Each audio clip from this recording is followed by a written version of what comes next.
Hello everyone, আসসালামু আলাইকুম। আজকে আমি গিয়েছিলাম চাঁপাইনবাবগঞ্জে কলাই রুটি খেতে। কলাই রুটি কিন্তু চাঁপাইনবাবগঞ্জে খুবই বিখ্যাত এটা। আর দেখতেই পাচ্ছেন এটি পাওয়া যাবে ঢাকা বাস স্ট্যান্ড সংলগ্ন সেই এলাকাতেই। আপনি যদি চান কলাই রুটি খেতে তাহলে সেখানে এসে অবশ্যই খেতে হবে। দেন কিভাবে তৈরি করবে সেটা এই ভিডিওতে দেখতেই পাচ্ছেন। প্রথমেই চাল এবং কলাইকে একসাথে মিক্সড করে কলের সাহায্যে কুটিয়ে কিংবা মিক্সড করে নিয়ে সেটা আটা হয়। আটাটা মূলত পানি দিয়ে মিক্সড করে গুলে নিতে হবে আর একটু প্রথমত শক্ত থাকবে। তারপর হাত দিয়ে নেড়ে নেড়ে এটাকে নরম করতে হবে। নরম করার পরে দুই হাত দিয়ে এটাকে যখন থালার মতো যখন গোল হয়ে যাবে তখন এটি আপনি খোলাতে দিয়ে দিবেন। এটা চাঁপাইনবাবগঞ্জের আঞ্চলিক ভাষা খোলা।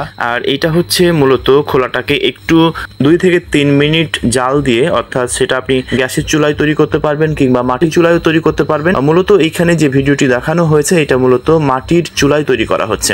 তো প্রথমত চুলাকে জ্বালিয়ে আপনার খোলাটাকে একটু গরম করে নিতে হবে। তারপরে আপনি দুই হাতের সাহায্যে যে রুটিটা করছেন থালার মতো সেইটা খোলাতে দিয়ে দিতে হবে। রুটির একদিক কিছুক্ষণ রেখে তারপরের দিক উল্টিয়ে দিতে হবে, কারণ আপনি যদি উল্টিয়ে না দেন তাহলে কিন্তু সেই রুটিটা লেগে গিয়ে পুড়ে যাওয়ার সম্ভাবনা রয়েছে।